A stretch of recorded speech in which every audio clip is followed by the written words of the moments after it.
Olá, tudo bem? Seja muito bem-vindo, muito bem-vinda ao podcast Personal Trainer Digital. Espero que você esteja gostando de todos os conteúdos que estão sendo postados e compartilhe com o maior número de pessoas possível para que eu possa produzir mais conteúdo, trazer mais convidados. E hoje eu tenho uma presença nada mais, nada menos de que uma pessoa que... Eu não sei se ela já... Eu acho que ela já sabe, que eu já falei 1000 vezes. Eu falo que é o Paulo Amaral até 2006, 2007, Paulo Amaral após 2007. É praticamente uma mudança assim, total de carreira. Eu falo que eu tenho o prazer de falar que mais do que uma amiga é uma mentora. Foi minha mentora, é minha mentora até hoje, em todos os sentidos, até para puxar a orelha, faz parte da vida, né? Às vezes a gente tem uns desencontros, faz algumas besteiras na vida, e aí puxa a orelha aqui, puxa a orelha ali, e Débora Palma. É um prazer. Prazer é meu. Muita feliz. gente conhece na universidade, né? E no mercado principalmente. É verdade. Débora, é um prazer ter você aqui, para a gente fazer um bate-papo. A ideia... Eu falo que a pauta aqui, gente, eu tenho até uma ideia do que perguntar, mas é daqueles podcasts que eu, sinceramente, eu vou deixar meio que livre. Vamos, entendeu? Vamos pro papo. O que der vontade aqui da gente falar, vamos fazer. É lógico que o tema principal é para falar sobre atividade física e infarto, que a gente sabe que, infelizmente, muitas pessoas tiveram infarto e vão ter, que é uma projeção. Cada vez mais cedo. Agora teve uma lutadora de artes marciais, eu não me lembro se judô, jiu-jitsu, que acaba semana passada, retrasada, faleceu, jovem ainda. Várias pessoas, a gente teve recentemente aí um amigo, um que foi aluno, no meu caso foi aluno 2 vezes. Foi aluno quando eu era professor no clube. Verdade. E professor na universidade, o nosso querido Henrique Virgílio. Verdade, o Henrique, que está lá no céu. E o professor Rafael Olivieri. Nosso mentor. Nosso mentor. No mestrado, doutorado da FCU.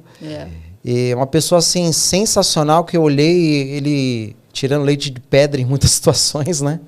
E uma atitude positiva sempre para a vida. Extrema. Vai fazer falta.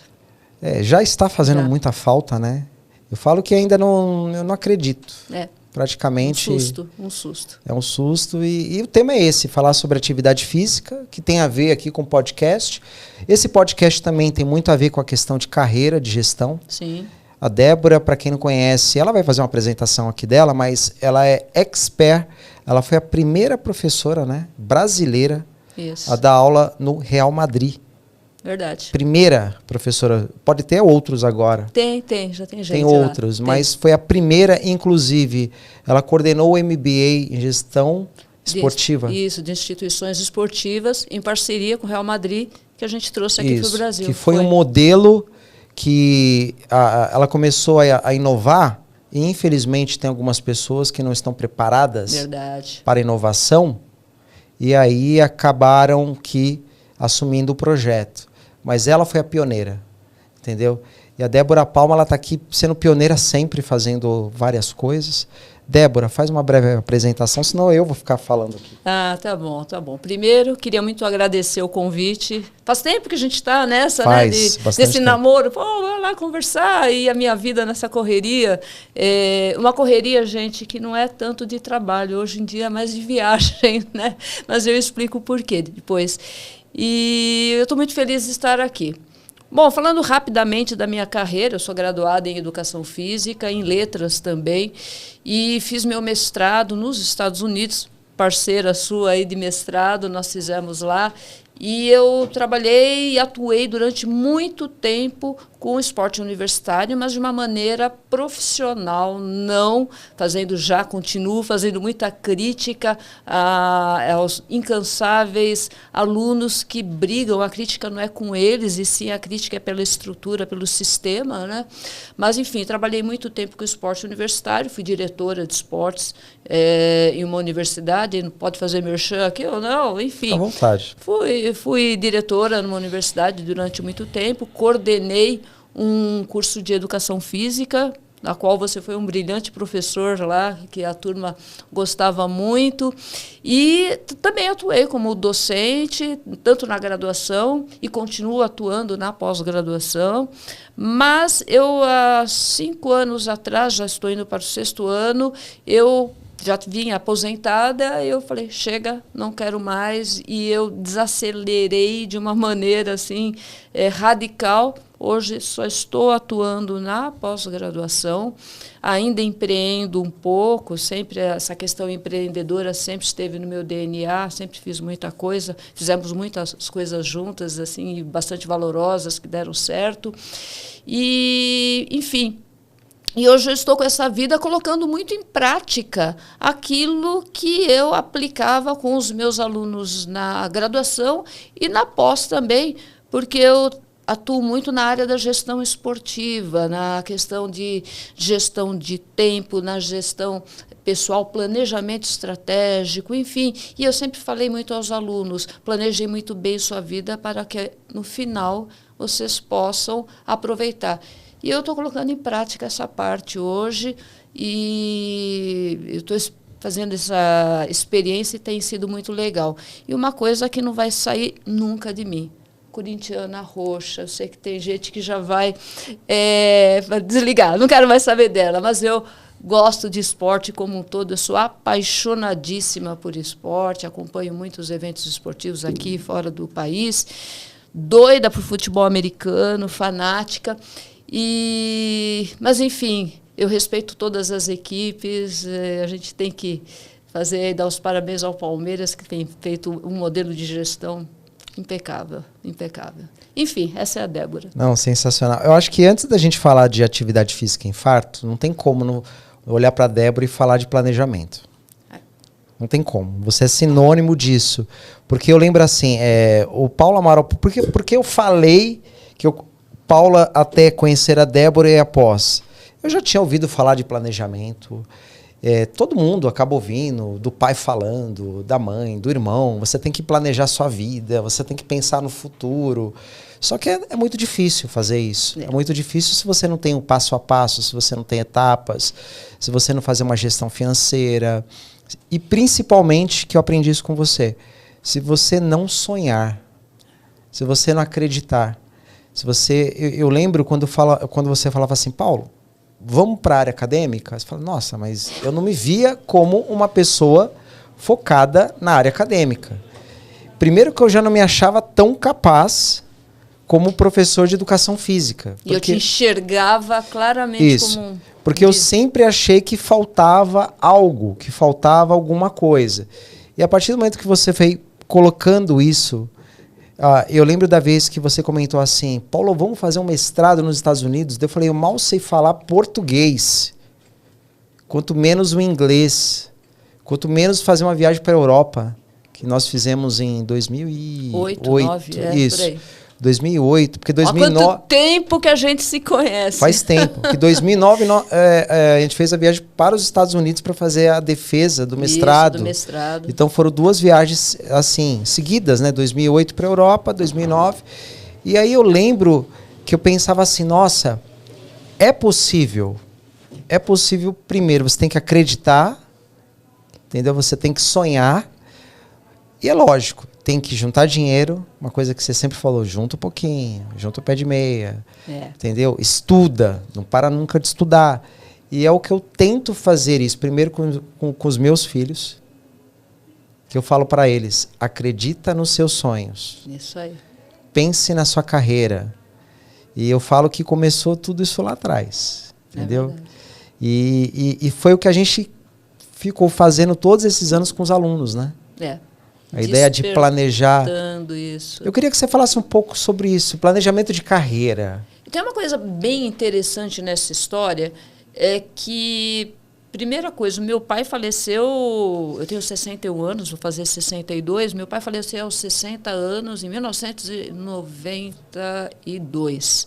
ou seja, já fazia um tempo danado, tinha 30 anos de idade, ele estava muito preocupado com o meu futuro, pela forma como eu lidava com a vida, e vou te falar que eu acho que ele tinha muita razão, porque eu não planejava absolutamente nada, mas eu tinha muitos desejos, eu tinha muitas vontades, eu queria fazer muitas coisas, mas não implementava. Chegou um determinado momento que algo que não é tão bom me ajudou muito, porque eu sou absurdamente distraída desde sempre, e eu comecei a criar métodos para o meu controle, para eu não ser distraída, não perder tudo pelo caminho, não saber onde estão as coisas. Eu perdi uma reunião importantíssima por volta dos meus 34 anos de idade, porque simplesmente eu esqueci, não de anotar a reunião, esqueci de olhar a agenda. Então, eu vi a necessidade de eu criar métodos para que eu pudesse traçar o meu caminho. E, junto com isso, eu digo que vem ao meu favor, e qualquer pessoa, se ela se permitir, ela pode fazer, mas eu tenho a parte da criatividade, uma cabeça que viaja muito. Eu viajo muito, às vezes até demais no pensamento. Então, eu estou vendo essa parede aqui, tem gente que você vai perguntar, o que é isso? Vai falar uma parede. Se você me perguntar, eu vou falar tudo que eu imagino que tem por trás dessa parede e como que eu posso fazer para tentar olhar. Enfim, unindo tudo isso, eu comecei a acertar o meu caminho. Tanto que eu falo que a minha vida muda efetivamente quando eu chego aos 36 anos de idade, de certa forma, um pouco tardia. Porque eu comecei a delinear a minha carreira efetivamente aos 36 anos de idade, quando eu me torno gerente de esportes.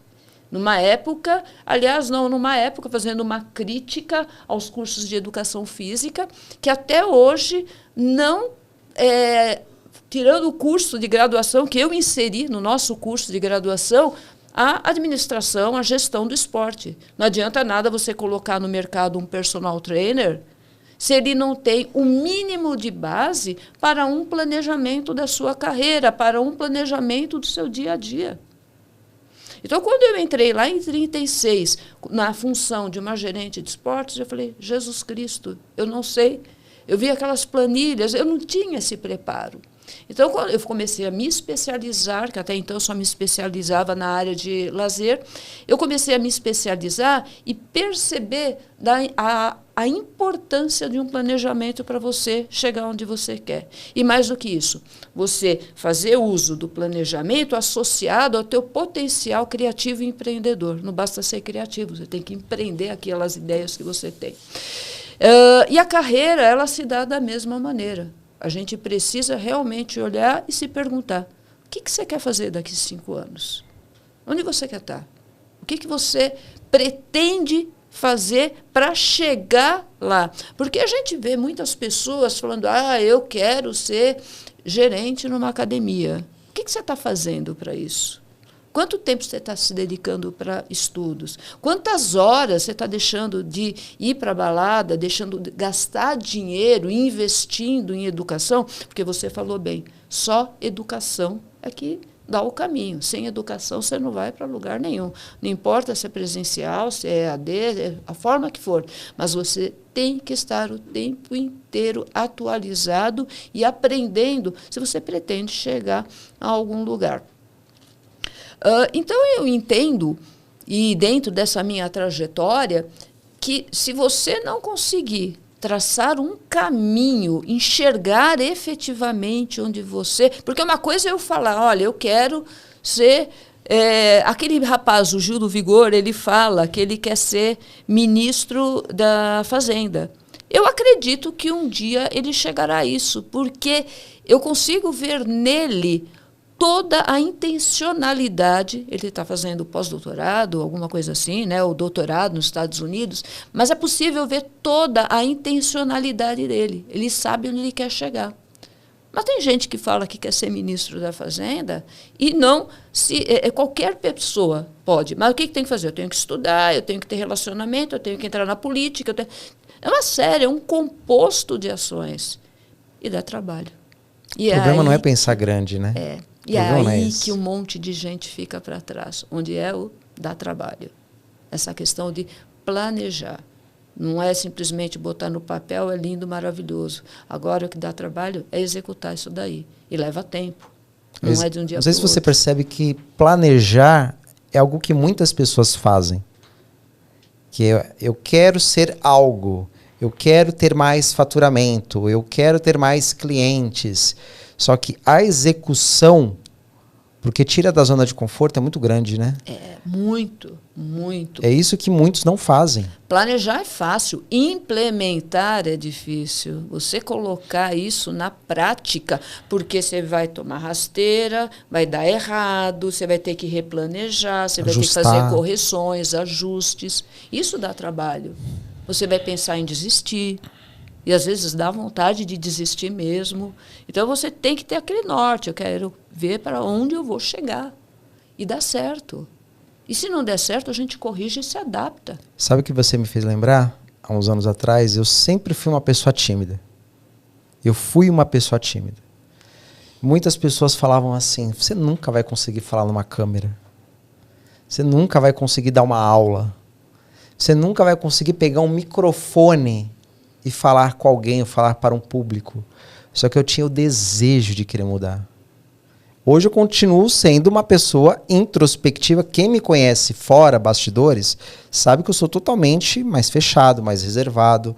Mas a partir do momento que eu quis ter um podcast, que eu quis fazer gravações, ter os meus produtos online, eu estou me preparando diariamente. E eu sempre busco o melhor todos os dias. Não sei se você percebe isso, as pessoas se cobram demais. Se cobram demais, e tem uma questão muito importante que você coloca, que é o lado pessoal e o lado profissional. Você sabe que eu tenho um grande amigo, o Rogério Velhinho, e ele sempre foi uma pessoa muito comunicativa. E eu admirava demais a forma como ele se relacionava no mercado. E eu o tive como exemplo, porque eu também era muito fechada. Aliás, eu quando estou num ambiente que eu também não conheço muitas pessoas, eu pareço uma ostra, eu sou realmente bem fechadinha. E isso é bem interessante porque eu percebi que a gente tem uma roupagem pessoal e uma roupagem profissional. Eu já falei para 1000 pessoas ao mesmo tempo e tranquila, fiz piada, brinquei, conversei e tudo mais. Mas aí, se você me colocar fora dessa roupagem profissional para interagir com essas 1000 pessoas, vai ter aquela ostrinha fechada. Porque o lado pessoal da Débora é um pouco mais introspectivo. Mas eu percebi que era uma questão de sobrevivência e saber aonde eu queria chegar. Se eu queria trabalhar numa liderança, em altas lideranças, eu tinha que me comunicar. E é um exercício. Foi o que você fez e brilhantemente. O mundo muda toda hora. O tempo inteiro, não tem problema. Você tem 2 roupagens. Eu lembro do Luiz Pereira, eu sempre falo da história do Luiz Pereira, grande zagueiro do Palmeiras, quando era academia, lá em 1900 e bolinha. O Luiz Pereira, meu pai foi jogador de futebol, né? E ele comentou uma ocasião que eles estavam lá numa rodinha, isso já todos velhos, maduros, né? E o pessoal estava tomando uma cervejinha, o Luiz Pereira chegou e falou, quer tomar uma cerveja? Ele, de jeito nenhum. Eu tenho uma imagem a preservar. Pô, mas você gosta de cerveja? Ele falou, eu gosto, mas aqui eu não vou, porque eu tenho uma imagem profissional a zelar. É isso. Sensacional. Débora, vamos agora mudar um pouquinho de assunto. Vamos. E falar propriamente dessa questão do infarto. É. Você sentiu na pele isso, né? Senti na pele há 1 ano e pouco atrás. Uma experiência muito diferente. A Débora deu PT. Foi uma surpresa muito grande. Aliás, até hoje, 1 ano e tanto depois, pessoas que eu ainda vejo hoje, que não tive contato, falam, mas você, como que pode? Sempre teve histórico de atividade. Porque eu fui tenista, né? Eu fui uma tenista bem mediana, tanto que se eu fosse boa eu não estaria aqui, eu estaria milionária, viajando por tudo quanto é canto. Chegou um momento na vida com tênis que eu percebi que eu tinha que estudar e trabalhar, que para mim não ia dar certo, mas eu sempre fui ligada à atividade física. Então, eu atuei muito com atividade física esportiva até meus 35 anos, 36, quando comecei a crescer na carreira profissional. Aí eu desacelerei bastante a parte de atividade física esportiva e retomei só quando eu definitivamente parei de trabalhar do jeito que eu trabalhava com 56 anos, 57 anos de idade.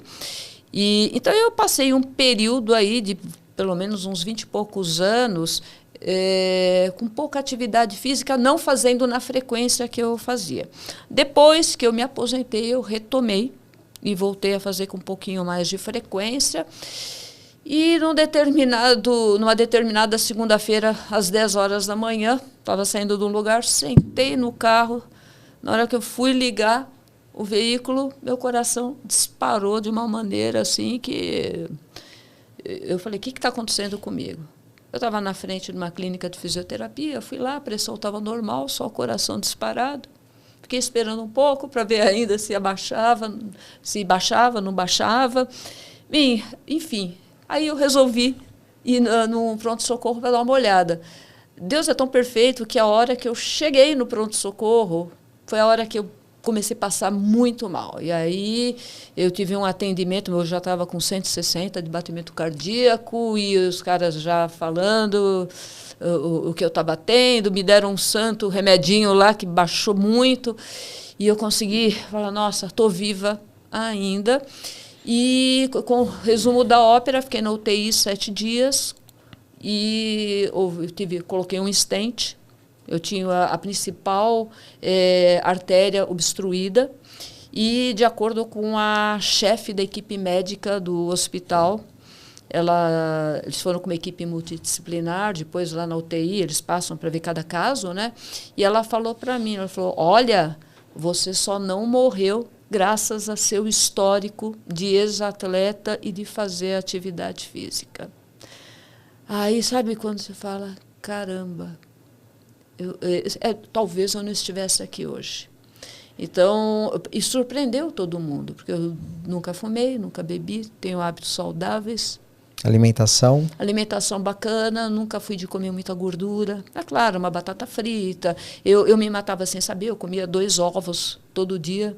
Eu não posso mais comer isso. E aí você fala, Débora, como é que você infartou? E como é que foi esse processo todo? Eu faço parte de um grupo aí de 25% da população que tem uma proteína chamada lipoproteína com A minúsculo, que eles chamam de LPAzinho, né? Essa lipoproteína, isso é muito legal, que o pessoal que trabalha com atividade física saber, porque muita gente não sabe dela, né? Ela é priminha do LDL, né? E ela produz gordura também. Então, ela, associada a um fator de risco, que é um colesterol alto, meu não era alto porque era controlado, genético também. Porque a LPAzinho é genético e o meu colesterol também é genético. Então, mesmo assim, eu tinha um colesterol que não estava nem no limítrofe, só que para o LPAzinho é muito alto. Era alto. Por isso que eu me infartei. E esse LPAzinho não tem cura. Eu vou ter que conviver com isso o resto da vida. E como é que a gente resolve? Não tem remédio. Existe já um medicamento que está na 3ª fase de pesquisa. Estou ansiosa esperando por ele, que promete fazer uma redução assim, significativa para mim e para mais um monte de gente que tem isso. E um monte de gente que nem sabe que tem esse problema. E aí o que a gente faz? Eu tenho que ter um LDL em 50, 60, bem baixinho. Você tem que ter um indicador específico. Exatamente. E aí mexe muito com hábitos de saúde. Atividade física, que eu já falo já. A minha alimentação, que eu já achava que era boa, ficou ainda mais restrita na questão de gordura. E remédios. E fora os controles que você tem que ter, né, agora. toda a parte que, assim, de atenção. Eu ainda estou terminando, eu acredito que na próxima consulta eu devo ser liberada, mas eu tomo um remédio para evitar trombose e um anticoagulante, que é a aspirina, né? Aspirina e clopidogrel. Cara, essa combinação, para quem teve infarto, sabe o que eu estou falando. Essa combinação desses 2 remédios, qualquer coisinha, qualquer batidinha, você já fica com hematoma, eu estou com um roxo, dedo preto aqui. Sabe o que foi isso? Uma batidinha de um tampo de carro. Em função dessa combinação. Então, você passa, inclusive, a ter mais atenção sobre você mesmo. Você imagina eu, que sou mega distraída, que tropeço, que não sei o quê. Então, eu vivo hoje em estado de, não vou dizer de alerta, que é muito pesado, mas atenção sobre mim mesma, coisa que eu nunca prestei. Nunca dei a devida atenção. Em relação à atividade física, eu passei a fazer praticamente todos os dias, de uma forma mais intensa. Então, eu mesclo a musculação, eu vou alternando com a caminhada, a corrida, com a natação. Então, eu vou fazendo essa alternância. E eu, que me achava, de certa forma, magra, descobri que não era, porque eu perdi em 1 ano 11 quilos. Aí eu falo, caramba, onde é que estava essa... E foi embora a gordura. Eu tenho acompanhamento de nutricionista, tenho toda uma alimentação voltada. Só que eu tenho que agradecer a Deus que eu posso ter essa orientação. Só que a gente sabe qual é a cara do Brasil. Imagina quantas pessoas... A maioria da população brasileira. Pois é. Então, a academia, daqueles programas do governo, eu fico me perguntando o quanto que os profissionais de educação física estão preparados para auxiliar efetivamente essa população. Eu realmente me questiono, porque nós, dentro do programa da saúde, nós fomos uns dos últimos a entrar. A gente faz parte hoje de equipes multidisciplinares que tem lá, mas o quão efetivamente os profissionais de educação física estão preparados para atuar com esse tipo de população. Não sei se você me entende, porque são eles que precisam desse suporte, mais do que qualquer outra pessoa. São eles que precisam de orientação. São eles que não têm dinheiro para comprar uma alimentação diferenciada. Mas dá para fazer. Eu falo alimentação diferenciada, eu como arroz e feijão todo dia. Não é isso que eu estou dizendo. Mas a carne, normalmente vai comer uma carne de segunda, ele vai continuar consumindo uma gordura que vai fazer mal para o corpo dele. Não sei se você me entende. Então, eu sempre penso no Brasil como um todo. Eu agradeço muito a Deus a oportunidade de estar viva e poder falar sobre isso. Porque tem muita gente, como nós já até citamos, duas pessoas conhecidas e amigas nossas se foram, e tantas outras que se vão. Na verdade, um dos amigos por excesso de atividade. Eu estava até discutindo isso com a minha esposa. Eu falei, nossa, o Henrique dava aula. Fazia jump, fazia ritmos, assim, brilhantemente. E sempre ele estava com sobrepeso. Aí, a atividade ao extremo, sem ter aliado essa questão alimentar, também metabólica, até porque tenho hipotireoidismo, eu sei o quanto é difícil. Quem tem a tireoide alterada. Você tem que ter esse controle, porque às vezes a pessoa fala, mas por que a pessoa não emagrece? Às vezes ela está se alimentando bem, está fazendo atividade, mas não tem um controle de medicamentos, né? E tem uma outra questão que é interessante, eu vou até avançar um pouquinho aí, de um episódio que aconteceu comigo em outubro, quer dizer, não faz muito tempo, não tem 4, 5 meses aí, nem isso, imagina, que aconteceu, mas eu levei um susto em outubro. Eu estava indo por uma corrida com a minha sobrinha, de Dia das Crianças, de 2 quilômetros. Quando eu botei o pé no local, meu coração, pá. Eu falei, cara, eu não acredito, eu estou infartando de novo. Eu tenho um reloginho, que isso aqui agora é lei, eu tenho que andar com isso aqui o tempo inteiro. Olhei lá, estava acusando que eu estava com fibrilação atrial. Aí eu falei, cara, não é possível.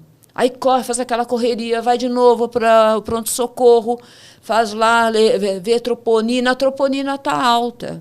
Aí eu falo, mas olha, eu faço atividade física todo dia. Realmente eu fazia 7 vezes por semana. Eu estava já fazendo uma coisa muito pesada, já mais forte, né? Eu falei, a troponina também tem relação com a atividade física. Me ignoraram, até porque eu entendo, porque é protocolo hospitalar. Aí toca a Débora ir para a UTI, fazer exame, não sei o que, faz de novo o cateterismo. E aí vê que estava tudo ok. E, no fim, o meu cardiologista, que depois eu entrei em contato, logo, aliás, quando eu estava lá, eu já falei com ele, mas quando eu voltei nele, foi um espasmo cardíaco. Mas isso acendeu um alerta para mim. Será que eu não estou fazendo também demais atividade física? Você está entendendo? É um negócio que é o equilíbrio. Então, hoje eu faço 5 vezes por semana. 2 dias eu estou ali. Você tem que controlar as cargas. Às vezes essa ideia de que para emagrecer tem que ser tudo em alta intensidade. O que a gente acaba vendo muita gente fazendo o HIIT, os programas. Se discute muito a questão de que eu tenho que perder percentual de gordura a qualquer custo, mas entender... as questões relacionadas a coração, as questões articulares, musculares, tem todo um histórico, né? Qual o histórico de doenças que você tem ali da família, o que impacta, é muito mais amplo. O acompanhamento, no meu caso específico, foi a questão de realmente estar treinando demais. Eu estava fazendo, todo dia eu fazia 1 hora de corrida, caminhada, que era sempre aumentando mais, né? E mais a musculação. Então, quer dizer, você parar para pensar, ou ia para a piscina e depois fazia a musculação. Eu estava treinando praticamente 2 períodos. Não preciso. Eu realmente passei do ponto do que é necessário e essencial para mim. Então, essa questão de excesso de treinamento. Agora, uma questão que é essencial e é interessante é a questão dos exames. Aí você fala, Débora, você fez? Eu fiz. 2 meses antes, o médico virou para mim e falou assim, olha, teus exames estão show de bola. E realmente estavam show de bola. Só que eu não contava que eu tivesse essa tal de LPA que nenhum médico pede, porque é algo que só assusta, porque ela sozinha, sem fatores de risco, não é nada.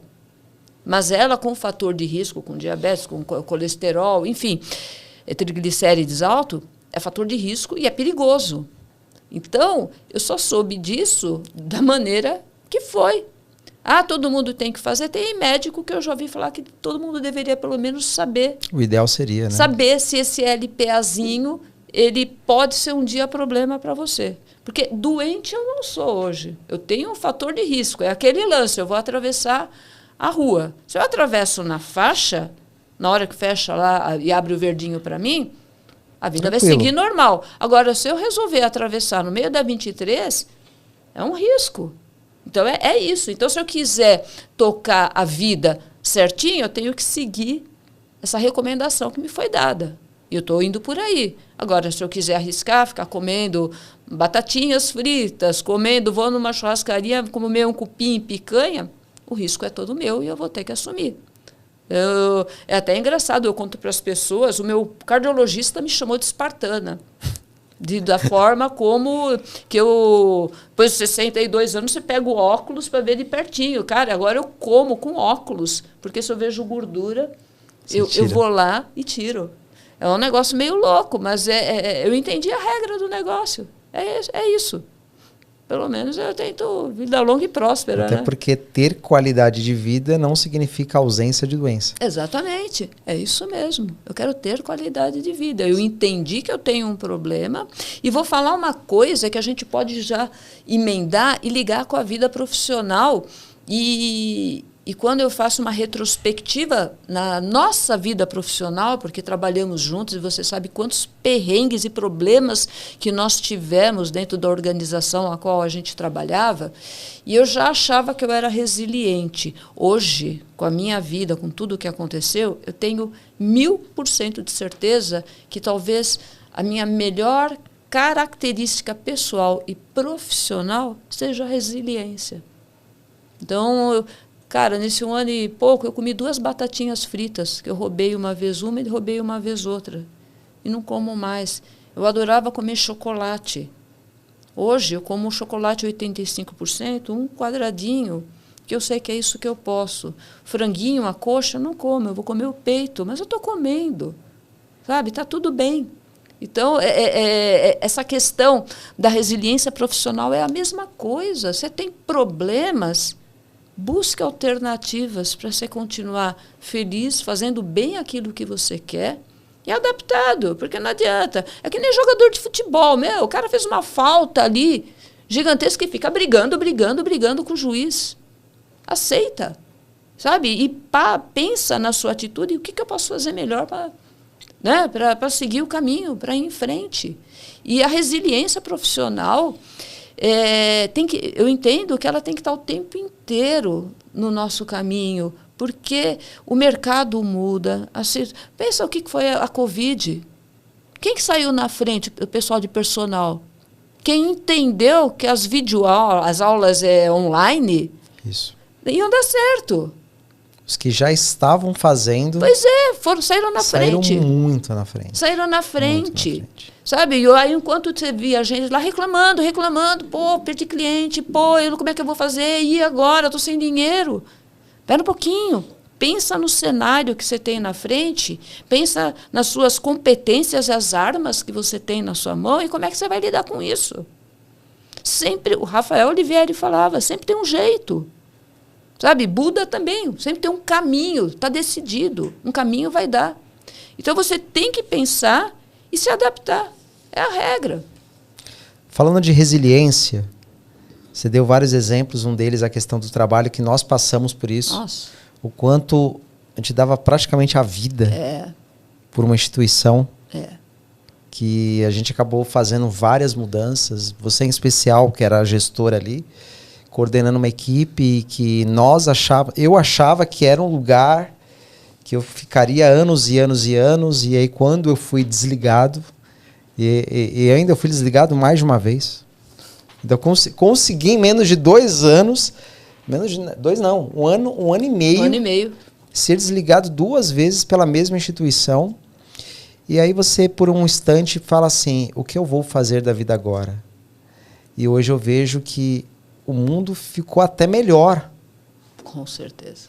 Ficou até melhor. Eu peguei esse exemplo para a gente pensar o seguinte, hoje eu vejo muitas pessoas praticantes que acham que não tem tempo para fazer atividade física, muitos profissionais que não visualizam um mundo fora daquele estabelecimento que ele trabalha e dedicam 100% da sua vida ou na carreira ou 100% em uma única área, um único local, que não tem essa resiliência. Por toda a experiência de vida que você teve em todos os aspectos aqui, profissional, que você passou, pessoal, por conta desse momento que teve que mudar a sua vida. Sim. O que você tem a falar um pouco sobre isso? Vamos falar um pouquinho da questão profissional. Trabalhei 27 anos lá. Comecei como uma professora, cheguei a cargo de direção. E o que de tudo isso eu vejo? Primeira questão, é um problema você... Primeira coisa, é um problema você enxergar, você ser criativo, você ter visão empreendedora quando você está em um sistema que não funciona dessa maneira. Porque você tem a visão, você sabe que a coisa vai dar certo, e muitas vezes aí vem a resiliência de aceitar porque o cara é acima de você numa linha hierárquica, e aceitar e fazer a coisa acontecer. Mas eu sempre me senti na obrigação, e sempre com educação, de virar e falar, olha, eu concordo, eu vou fazer o que você está me pedindo, mas eu acho que se fizéssemos assim, assim, assim, assim, daria certo. É para realmente abortar essa ideia? Tá bom. Por quê? Porque eu fazia questão de deixar claro o meu ponto de vista. E como muitas vezes acontecia, Débora, não deu certo. Vamos fazer aquela ideia que você teve. Então, por isso que é importante dar o seu ponto de vista. Você tem que dar o ponto de vista. Eu aprendi com a vida que você está apanhando, você não concorda com nada, você tem que virar a primeira coisa, é falar bem daquilo.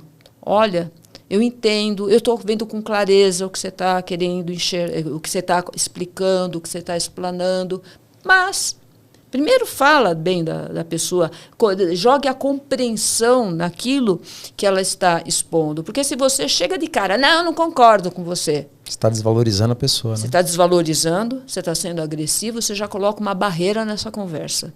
Esquece, já era. Então, você está conversando com ela, eu entendo o seu ponto de vista, eu respeito o que você está colocando, eu vou tentar fazer o que você está me pedindo, mas, porém, contudo, todavia, e com toda a educação, você coloca o seu ponto de vista. Mas, como eu te falei, você ter uma visão um pouquinho além do tempo é muito problemático. É muito problemático porque nem todo mundo compra essa visão que você tem ali na frente. E você tem que entender que o mundo é assim. As pessoas são diferentes e que vai ter gente que vai acreditar e vai confiar em você e vai ter gente que vai duvidar e vai querer fazer da forma dela, que muitas vezes dá certo, mas que às vezes os caminhos são tortuosos. Não estou dizendo também que tudo que eu imaginei na minha vida profissional e pessoal deu certo, mas eu garanto, e quando eu efetivamente me aposentei, eu disse, puxa vida, eu sou muito grata, porque tudo que eu pus a mão deu certo. E é verdade, tudo que eu coloquei a mão profissionalmente deu certo. E existe, quer ver uma coisa que hoje se fala muito, e em 1996, 98, eu já fazia, e era um problema, eu sempre acreditei no trabalho por produtividade. Então, a minha equipe de trabalho, sempre foi assim, você sabe disso, não tem essa coisa de horário, entra tal hora, sai tal hora. Cada um trabalha pela produção. Então, de repente, você trabalhou muito hoje, amanhã você vai chegar meio-dia, está tudo bem. Eu sempre trabalhei dessa forma. Meu amigo, eu tinha uma colega gestora que ela era o extremo oposto. Ela, o horário de entrada era 9h04. Se o colaborador dela chegasse 9h05, ela acabava com ele. Ela acabava. E a mesma coisa na hora de ir embora. Não, porque você tem horário. Teve um dia que eu não aguentei. Eu falei para essa gestora, eu falei, posso te dar uma sugestão? Não leve o trabalho tão a sério. Porque você vai ter uma equipe insatisfeita, você vai ter profissionais desanimados, e o que você mais precisa para atingir os objetivos da empresa é ter uma equipe na tua mão, feliz, acreditando que aquilo vai dar certo. E eu falei, perdi a colega, nunca mais vai falar comigo. A gente acabou perdendo o contato, depois ela foi para uma outra área, anos depois ela se encontrou comigo. Ela falou, olha, aquele papo mudou a minha vida, como você tinha razão, não sei o quê. Mas eu não sei quanto, porque a mudança também traz dores, né, Paulo? Não é simples, muda, tá bem. A mudança traz dores para todos nós. Então, eu não sei o quanto que ela sofreu também, mas ela mudou, ela alterou. Então, essa questão, só retomando, essa questão de você enxergar adiante, ela é problemática. E a resiliência tem que fazer parte, cada um dentro das suas características. Eu, dentro dessa questão inovadora, e as pessoas numa versão mais tradicional, mais rígida, não importa, os dois lados têm que ser resilientes. Para finalizar a questão do trabalho, se eu puder dar um conselho para alguém, não morra pela sua organização, não morra. Você pode dar toda a sua dedicação profissional, o teu melhor profissional, mas você não pode dar a sua vida. Eu sempre falo do efeito Laurinda. Isso aqui é só os velhos de guerra que vão lembrar. E dá até para fazer uma analogia, né? O efeito Laurinda é o seguinte, existia na empresa uma japonesinha simpática pra caramba, baixinha, que trabalhava no departamento de recursos humanos. Na época que a empresa ainda era pequena, não tinha 50 mil alunos, né? Tinha 2.000 alunos, e ela trabalhava de segunda a segunda. Você passava de sábado e domingo lá na porta, onde era a sala dela, tinha o carrinho dela ali, porque ela trabalhava de sábado e domingo. E as pessoas falavam, Laurinda, pelo amor de Deus, para de trabalhar, descansa um pouco. Não, que a empresa precisa, que não sei o quê. E todo mundo falava da Laurinda. Meu Deus do céu, a Laurinda trabalha muito. Até que um dia ela teve um infarto, morreu. Um infarto, eu não sei, ela ficou doente e faleceu. E aí o que aconteceu? Uma semana depois já tinha um profissional contratado no lugar dela, tocando a vida com ideias melhores, inovadoras, o cara trabalhando de segunda a sexta, no horário que ele tinha que fazer, e tudo dava muito certo. E aí a gente pensava, coitadinha da Laurinda, se matava pela organização, e uma semana depois já tinha outro cara aí no lugar dela, e ninguém mais lembra da Laurinda. E muitas vezes ganhando até mais que ela. Certeza. Certeza. Então, essa questão você tem que ponderar muito e não dar a vida, mas dar, sim, o melhor da tua vida profissional. Saber separar a hora do trabalho para a hora da sua vida, porque é o equilíbrio. Se você não tem isso... e vou te falar que eu cometi esse pecado de quase dar a minha vida pela organização. Hoje eu olho para trás, não sei se você faz isso, você fala... Como é que eu conseguia trabalhar tudo isso? Aconteceu isso comigo também. Não é? Porque por algum momento na minha vida, eu achava que o Paulo era 100% aquela instituição. Eu lembro uma vez que você falava assim, tem um momento na vida que o seu nome, o seu sobrenome é o nome da instituição. É o Paulo da empresa tal. Isso. E eu passei por isso. Ao ponto de, calhou de ser bem na pandemia... E eu me questionei, peraí, o que eu vou fazer da vida? Eu ficava procurando empregos relacionados à minha atuação profissional. Então, eu vou procurar a área de professor universitário. Só que professor universitário, você tem que pegar disciplinas que você leciona e dar sorte de uma instituição precisar de 2 ou 3 disciplinas que você ministra aquelas aulas. E é a coisa mais raro isso acontecer. Detalhe, no momento que entrou o EAD e que o valor que eu ganhava, praticamente, eu fui substituído para ganhar metade. Moral da história, mesmo. Encerrou o seu ciclo como professor universitário naquele modelo que eu estava acostumado, que era um presencial. E eu falei, o que eu vou fazer da vida? Eu fui me aventurar a ser um gerente de vendas. Eu tive que sair de São Paulo, sofrer para... caía alguma mensagem assim em mim e falar, não, você é da educação física. Por que não? Voltar para uma academia, voltar a ser um gerente, que foi minha raiz lá atrás. Foi quando eu conheci você. Entendeu? Ser um gerente de uma academia, por que não virar um personal trainer? E essa questão do nome que você diz é realmente isso. Primeiro você vira lá a Débora do esporte. Isso. Aí depois, a Débora da organização tal. Exato. E você chega no seu patamar quando fala, eu estive com a Débora Palma. Pronto. Acabou. Não é a Débora da organização, não é a Débora do esporte. Então, você é o Paulo Amaral. Exatamente. Você desvincula o seu nome da organização. Esse é o desejo, acho que, de todo profissional. Ser reconhecido pelo que ele é e não por onde ele trabalha. Você conseguir desvincular essa questão. Você... fazer a sua marca. Você é a sua marca, é o seu ponto de reconhecimento. Você é a autoridade. Isso não quer dizer que você não vai fazer um excelente trabalho na instituição. Exatamente.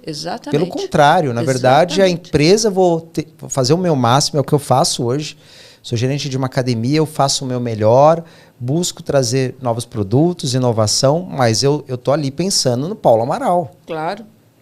Nesse projeto que eu tenho aqui de podcast, em cursos que eu estou fazendo, e justamente para dar o meu melhor em todos os locais. E como você bem falou, tem algumas coisas que eu penso que talvez na instituição que eu trabalho é diferente e eu tenho que seguir isso. Sim. Eu tenho que seguir sempre assim. Até mesmo com os clientes de aluno de personal. Sim. Às vezes as regras do jogo, a regra é clara. O cliente não gosta daquele exercício que eu acho que é o mais eficiente, mas eu tenho que atender à necessidade dele. Vai buscar um semelhante para poder que agrade. Exatamente, por mais que eu ache que não seja o melhor. Mas é o que o cliente ele se sente mais motivado, mais à vontade. Então, acho que é nesse aspecto, sabe, de você ser resiliente, ao mesmo tempo, como você falou, de ter essa visão... Eu falo que isso é difícil, né, Débora? Ter essa visão 360 graus... olhar para o futuro. Quando você faz aquela pergunta básica, como você falou no começo, quem é você daqui a 5, 10 anos? Entendeu?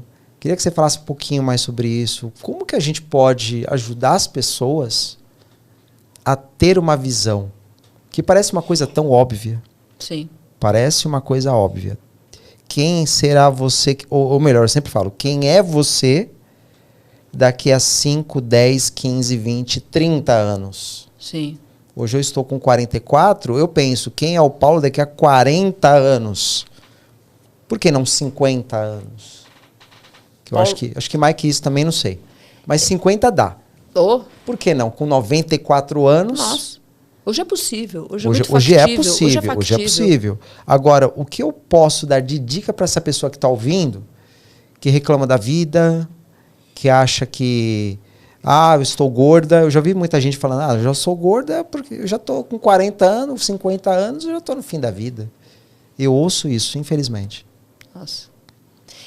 A primeira questão é tentar se entender. A gente fala em planejamento estratégico, mas minimamente a gente pega aquela matriz da análise SWOT e você olha quais são as minhas forças, quais são as minhas fraquezas, como é que está o mundo hoje, o que pode me ameaçar, o que é oportunidade. E você compreendendo este cenário e sabendo onde você quer chegar, você tem que trabalhar com as suas forças, você tem que reduzir as suas fraquezas. Então, se eu quero, eventualmente, ser um personal trainer bilíngue, trilíngue, eu falo mais ou menos inglês. O que você tem que fazer? Bora estudar inglês. Bora aumentar o relacionamento. Vou tentar fazer um intercâmbio. Vou começar a conversar com pessoas desse segmento, fazer um benchmarking, saber o que está acontecendo por aí para eu fazer igual. Se eu quero ser um gerente de academia, por exemplo, o que eu tenho que fazer? Eu tenho que estar dentro de uma academia. Vou começar como professor, não tem problema nenhum. Eu vou colar no gerente para entender como ele trabalha. Eu não vou ser grude dele, mas eu vou observar a forma de atuação, ou seja, ter um modelo. Você teve seus modelos, eu tive os meus. A gente falou de novo do Rafael Olivieri, que ele foi um mentor para a gente, né? Eu vou ter que trabalhar com cursos, vou ter que estudar gestão. Então, primeira coisa, você reconhecer que você tem fraquezas e que você tem forças e você tem que trabalhar com elas. Segundo ponto, entender que nada acontece do dia para a noite. Eu costumo brincar muito que dinheiro só está na frente de sucesso no dicionário. Porque vem muito trabalho antes, muita dedicação para você conseguir chegar ao sucesso e uma consequente remuneração daquilo que você quer. Então, você reconhecer que dará trabalho. E aí você tem que pensar, como que eu vou fazer com que esse trabalho numa linha de tempo seja altamente gratificante, que seja muito bom. Porque tudo que é bom passa rápido. Então, se você tem um plano para daqui 5 anos, você reconhecendo o que você tem de fraqueza, minimizando, excluindo, potencializando as suas forças e gostando daquilo que faz, vai dar muito certo. Porque não adianta você querer ser algo se você não gosta do que você faz. Se você não gosta de quem você é. Já começa por aí. Só acompanhar a tendência por acompanhar. Exatamente. Eu tô vendo que tá todo mundo ganhando dinheiro. No online, eu vou para online. Vou para online. É a síndrome da paleta mexicana. Lembra? Lembro. Paleta mexicana. Pô, que negócio. Tá ganhando, tá dando muito dinheiro. Todo mundo vendia a paleta mexicana. Aí o que aconteceu? Hoje você encontra 1, 2 no mercado, porque o cara vai no embalo, acha que é fácil, entra naquele oceano vermelho ali que está cheio de gente e roda, cai fora. Quando você vê as tuas forças, você tem que pensar, o que eu tenho de diferencial em relação aos outros, que eu posso colocar isso acima de qualquer outra questão? Onde eu vou tirar vantagem disso para chegar no longo prazo? Não tem jeito. Se você não consegue olhar para frente, você tem que começar a se exercitar. E o exercício da criatividade ajuda muito nesse processo. Você realmente conseguir se ver Você precisa se ver. Eu posso te falar que eu estou há 1 ano me vendo, agora neste mês de setembro, daqui 9 meses, sentada numa arquibancada lá no US Open. Que já faz 1 ano que eu estou falando que eu vou assistir a competição inteira de tênis no US Open. Nunca fui para lá, para o US Open. E eu falei, cara, eu vou. E eu estou trabalhando a minha mente já há quase 1 ano, porque eu falei, em 2024 eu vou lá. Estou me planejando para isso. Porque isso envolve o quê? Compra de passagem, onde eu vou ficar. Nova York é caro pra caramba. Aí já comecei meus relacionamentos a mexer, tipo, para tentar minimizar esse custo. E eu já estou começando a acompanhar, ou seja, me informando, me municiando de informação para conseguir chegar onde eu quero. E eu acredito que vai dar tudo certo. Mas isso eu não estou fazendo 3 meses antes. Eu estou falando que eu estou fazendo há quase 2 anos que eu estou me programando, que eu quero ver essa competição. Como eu fiz um dia com os Jogos Olímpicos, como eu fiz com outros eventos, que eu me programei. Falei, cara, eu quero ir lá e quero fazer isso, eu quero tirar. E não existe nada melhor na vida do que você falar, putz, cheguei onde eu queria. Só que terminou? Não. O ser humano, quando deixa de ter objetivos, deixa de viver. Você começa... a ambição, quando ela tem a medida certa. A ambição é importante na vida de qualquer ser humano. A ambição, na medida certa, ela é preponderante, ela é essencial. Eu falo muito do meu sogro, ele tem 92 anos de idade. É inacreditável a vida que esse homem tem. É surreal as coisas que ele faz, a lucidez que ele tem. Ele parece um garoto de 18 anos. Ele está sempre, aquariano que nem eu, ele está sempre com um projeto na cabeça e fazendo coisas e construindo. Ele não para, ele não para. Eu falo que ele é meu exemplo. Minha mãe, idem. Minha mãe, ela tem 82 anos também. Sempre produzindo, sempre estudando, sempre gerando conhecimento. Professora de francês, 82 anos, ela ainda dá aula. Você acredita nisso? Cara, é surreal isso. Mas a gente só admira essas pessoas por quê? Porque elas têm um objetivo de vida. Eu quero continuar trabalhando, eu quero fazer algo, eu quero produzir. Né? O que impede dessas pessoas não alcançar isso? Eu tenho a resposta, mas eu queria ouvir de você. Primeira coisa que eu penso, medo. Eu ia falar isso. Medo. A gente tem que encarar... É o bendito do risco, Paulo. É o bendito do risco. A vida é um risco. A vida é um risco. Eu sou um exemplo de risco. Eu sei que eu tenho um problema que nunca vai sair de mim, que é a tal da LPAzinho. Eu sei que se... por cargas d'água, um dia isso aqui pode entupir de novo, eu posso ter um susto, eu posso, morrer. Eu sei disso. Mas eu vou encarar a vida, eu vou fazer a minha parte para que as coisas saiam no que depender de mim, que elas continuem bem. Mas eu não posso ter medo. Porque o que eu poderia estar fazendo agora? Ai, que vida maldita, meu Deus do céu, nunca mais vou comer uma porção de batatas fritas, nunca mais eu vou tomar um milkshake, aquele sorvete gostoso, não sei o quê. Girardelli. Sorvete do Girardelli. Sorvete do Girardelli. Para quem não conhece, gente, guarda A Débora isso. Me levou para o mau caminho. Levei. Em Orlando para tomar o melhor sorvete do mundo. É o melhor sorvete. Eu tive o prazer de ir para Orlando. A primeira coisa que eu falei para minha esposa, vamos no Disney Downtown, nem sei se mudou o nome. Mudou, Disney Springs agora. Springs, no Girardelli. Parecia uma criança de 5 anos de idade. Ela minha esposa, não, ela não adorou nada. Quem gostou foi eu. Eu levo todo mundo no Girardelli, Olha, gente, quem for para os Estados Unidos tem que pedir o maior de todos. Oh, meu Deus do céu, daqui a pouco, Hot Food Sunday. Hot Food Sunday. Desse tamanho, assim, um sorvetão, copo maior que esse aqui. Desse tamanho, assim, ó. Cara, eu virei para o meu cardiologista, Dr. Sérgio Timerman. Até depois eu gostaria de falar uma coisa sobre isso. E falei, Dr. Sérgio, eu estava indo para a Califórnia ano passado, né? Eu falei assim, ir para os Estados Unidos e não tomar o sorvete da Girardelli, aí ele me fez entender um negócio. Ele falou assim, Débora, o problema não é o que você vai comer agora, o problema é o hábito da comida. Eu entendi a mensagem. Não tem problema de eu tomar um sorvete. O problema é eu tomar toda hora o sorvete. Isso vai me dar problema, né?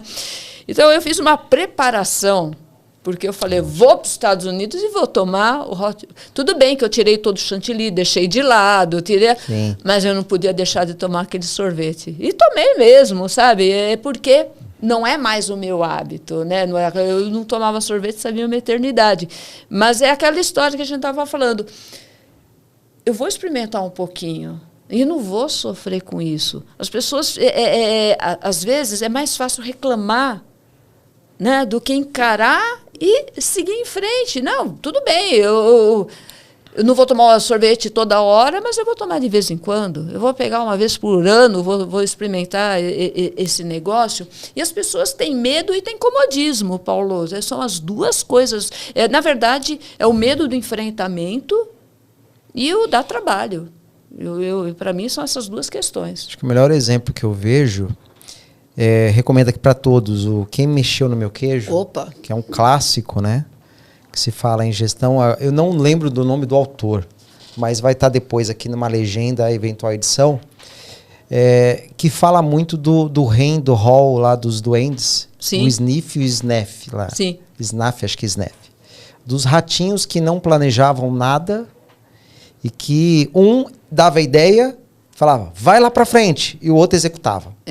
Um dava a ideia, eu era o criativo, Sim. que era a dupla dinâmica, e o outro batia a cabeça na parede. E tentativa e erro fazia a coisa acontecer. Então, o que a gente vê muitos empreendedores hoje, né, que não planejam, não tem nem estudo, eu conheço diversos.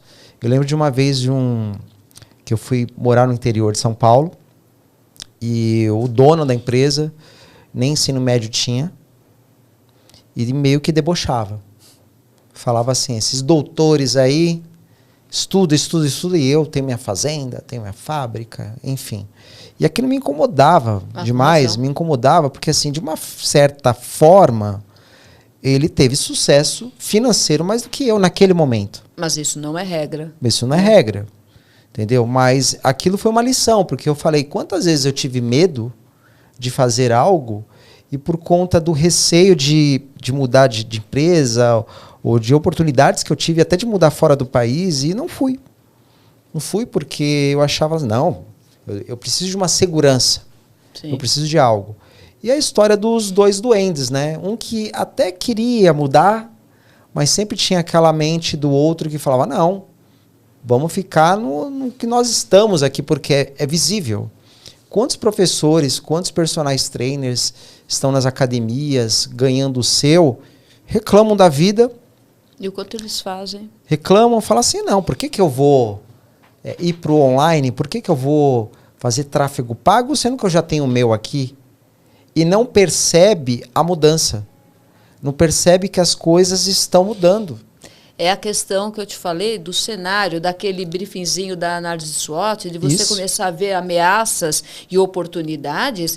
E assim, até a mudança mesmo, tocando no que você falou, às vezes eu quero mudar. Se eu estou com 25 anos de idade, 30 anos, eu tenho uma linha do tempo que te permite, às vezes, um risco maior para uma grande mudança na vida. Agora, você está com 55 anos, você já fica pé no freio, cara. Você fala, peraí, deixa eu ver. Então, essa análise ela é fundamental, mas é fato isso que você está colocando, essa posição de conforto e não percebe que o mundo está mudando e a gente já aí na quarta revolução, as coisas mudam numa velocidade surreal e tem muita gente que não percebe o que está acontecendo nesse planeta. A Covid, ela teve um duplo aspecto. Além de ser uma grande tragédia global, ela adiantou processos da quarta revolução industrial. Então, o digital ele foi antecipado de uma maneira exponencial. Em todos os setores mudou. Tudo. A educação foi uma das mais afetadas. E assim, caminhos sem volta. Então, as pessoas que não percebem o cenário, vamos lembrar da síndrome da Kodak. Né? A Kodak, para os novos que nem sabem direito o que é isso daí, a Kodak foi a marca de máquinas fotográficas mais famosa do mundo. Ela era uma baita de uma empresa americana, líder do segmento, tinha a Fuji em segundo lugar, tá? Mas a Kodak era surreal o que ela fazia. Até que começou a aparecer máquina digital. Já falou, estão fazendo aí um negócio, máquina digital. E a alta gestão da Kodak, imagina que a pessoa não vai querer ficar com o papel. Eles ganhavam mais dinheiro com os rolos de filme. Os rolos, imagina, a pessoa vai querer manusear, vai querer ficar, não sei o quê. Mas vamos trabalhar máquina digital. Não. E eles foram nessa pegada até que aconteceu o inevitável. A máquina digital ganhou força, ganhou peso, e a hora que a Kodak tentou entrar e com a tecnologia, já estava para trás. Faliu, acabou, já era. Então, isso, fazendo uma comparação, é o mesmo com um profissional que fica numa posição ali e não percebe o que está acontecendo no mundo. É uma coisa que eu vou falar agora, uma realidade. Eu já falei isso para vários profissionais que eu trabalho. Você tem que estar na mídia, mídias sociais. Que seja uma landing page, que seja ali o currículo, algo. Muitos dos meus clientes foram captados porque a pessoa foi lá no Google e pesquisou, personal trainer em Perdizes. Apareceu ali meu currículo e aí agendou uma reunião para que eu conseguisse fechar um plano. Hoje eu vejo muita gente esperando o cliente bater na porta e depois reclama. Por que o coleguinha tem 10 alunos e eu não tenho nenhum?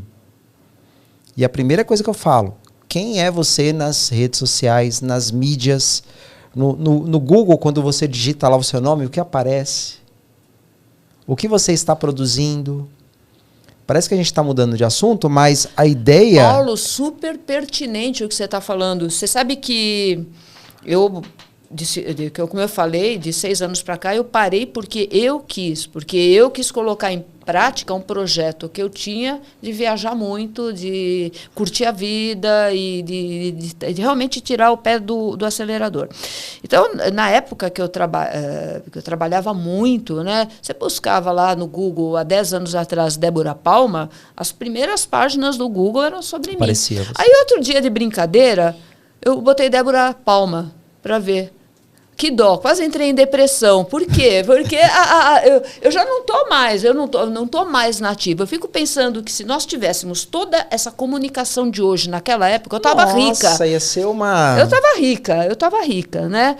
E, então, essa moçada precisa entender da importância de ter o nome vinculado no Google, de ter nas fontes de pesquisa, porque todo mundo te acha, todo mundo sabe quem você é. Outro dia eu estava conversando com um ex-aluno, o cara está dando aula aqui no Brasil para os caras na Itália. Eu falei, você está de brincadeira? Ele falou, não, é sério.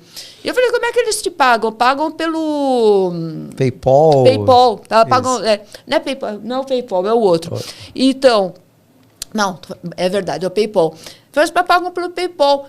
E eu falei, você já pensou em aumentar a sua clientela? Como assim? Eu falei, cara, isso foi uma oportunidade. Eu falei assim, legal pra caramba. O cara falou italiano, então foi alguém que recomendou, eu não sei o que, e ele tá dando. Eu falei, começa a chamar mais gente, começa a pedir para esses caras, divulga, faz um pacote, fala que você diminui o preço dos caras, se me trouxer mais 2. Eu falei, monta uma página em italiano. Sabe, aquela coisa assim, sensacional. Não há mais fronteiras nos negócios. Não existe fronteira para negócios. Não existe. É tão importante essa moçada que está vindo agora entender a importância de você estar na mídia, porque mídia digital, né, da forma digital, porque não tem fronteira. Não tem fronteira. Você pensar que você vai ter aquela tua carteira de clientes ali, que um indica o outro... O risco é muito alto. Gigante. É muito alto. Até porque cada vez mais as pessoas comparam.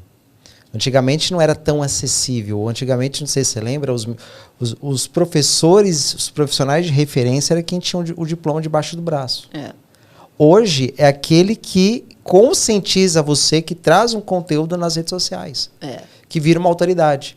Eu sempre falo que assim, virar uma autoridade hoje tem o lado, a facilitação das mídias.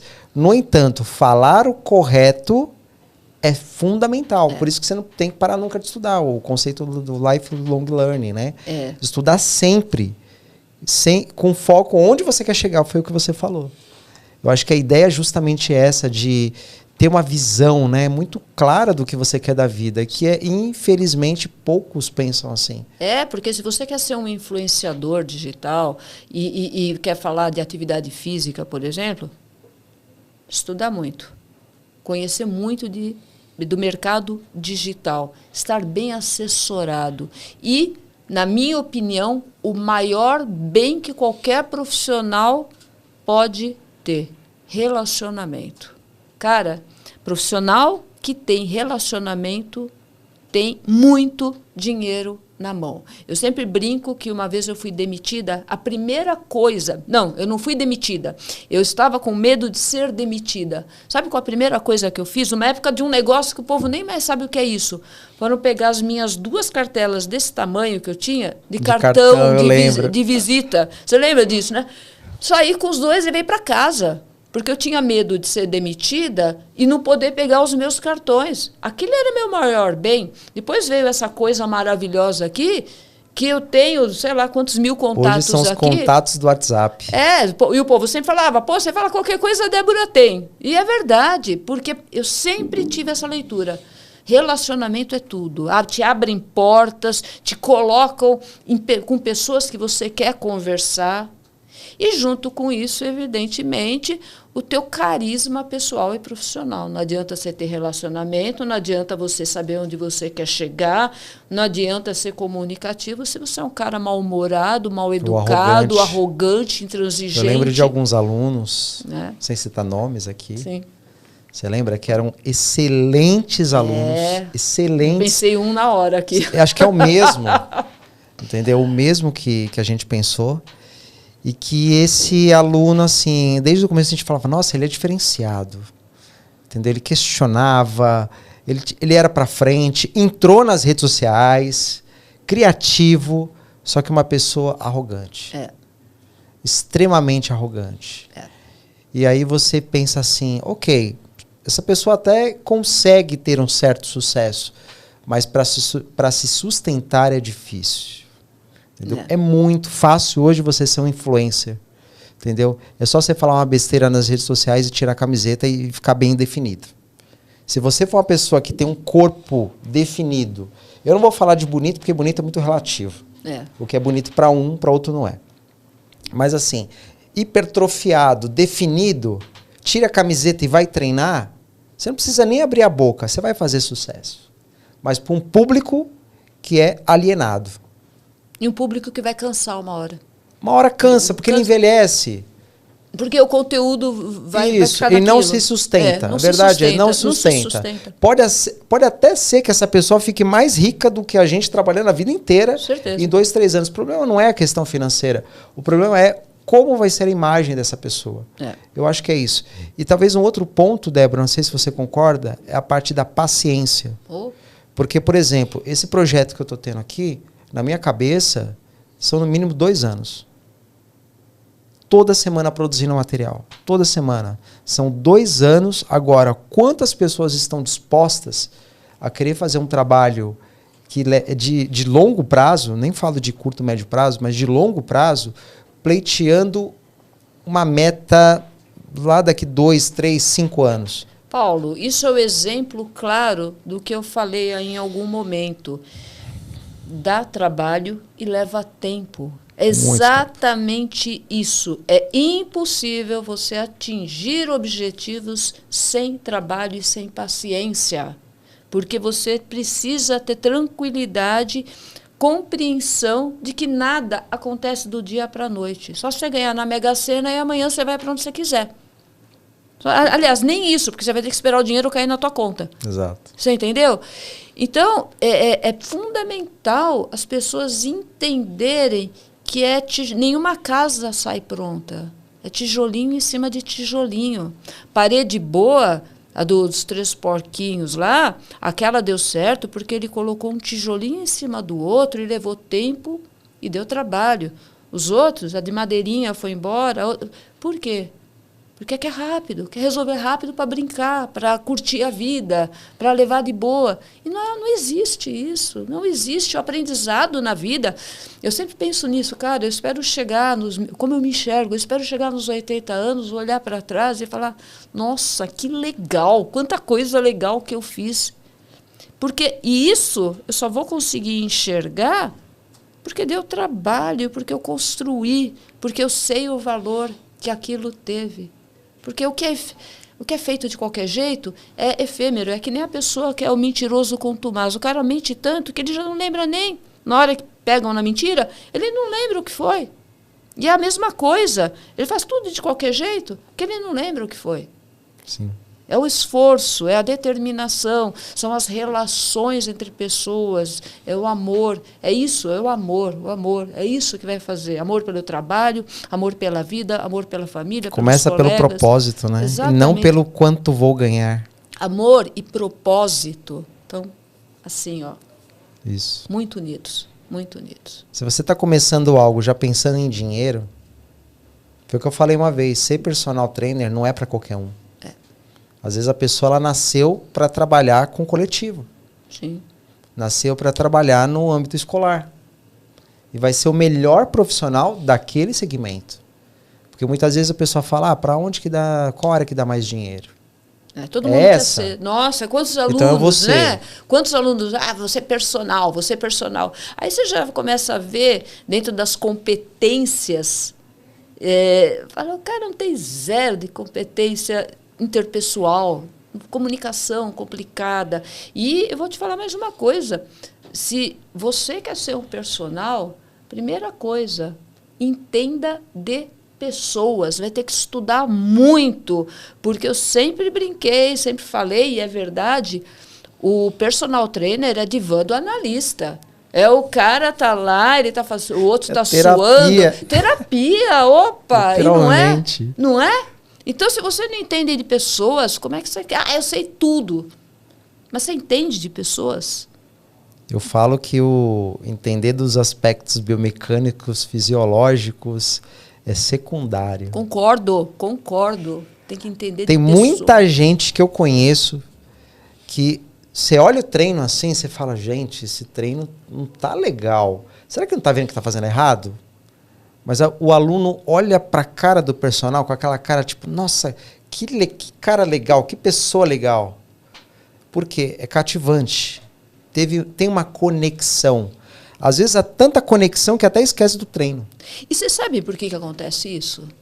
Porque é um momento que eu me desligo de tudo que acontece em minha volta e eu estou desprovida de qualquer barreira e estou fazendo aquela atividade física, e se eu tiver um cara que não me entende, quebra tudo aquilo que eu estou aberta para a vida. Agora, se eu pego uma pessoa bacana, que consegue enxergar toda essa minha transparência, porque é isso que a gente mostra, né? Pronto, deu conexão. Se o cara não conseguir me enxergar com as minhas fraquezas, com as minhas virtudes, não vai dar liga, não vai dar certo. Putz, não tem coisa mais chata do que você pegar uma personal que mal olha para tua cara. Se pegar num celular, então, vai embora. Porque... Débora, chegamos ao momento final, a hora como passar rápido. Meu Deus, falamos muito rápido, a gente falou mais de 1 hora já. Adorei. Mais de 1 hora, eu queria que você... Fica à vontade, olha para a câmera, onde você quiser, para dar uma mensagem final, o que você quiser falar. Fica à vontade. Perfeito. Olha, a vida não é fácil. Ela não é fácil, pessoal e profissionalmente. Ela é repleta de grandes desafios, mas é o desafio que dá o sentido da vida. É o desafio que mostra a nossa capacidade de superação. E superação é a superação. Uma superação só vai dar certo se você tiver calma, determinação, planejamento, competências, envolve um monte de coisa. Aí a gente cai lá atrás naquilo que a gente está falando. Dá trabalho, leva tempo, mas se você tiver para essa superação também uma outra coisinha que nós falamos no final, muito amor pelo que você faz, vai longe. Confia, tenha fé que dá certo. Confia em você. Sensacional. Eu tinha certeza que nesse podcast a gente não ia falar só de um tema. Para mim já estava muito claro isso. É tanto que quando eu te fez o brief, falei, Débora, vamos falar de um negócio? Aí você falou, vamos falar de gestão. Eu falei, vamos falar de várias coisas. Até porque nos nossos bate-papos a gente nunca tem uma pauta específica. Sempre são vários temas, vários assuntos.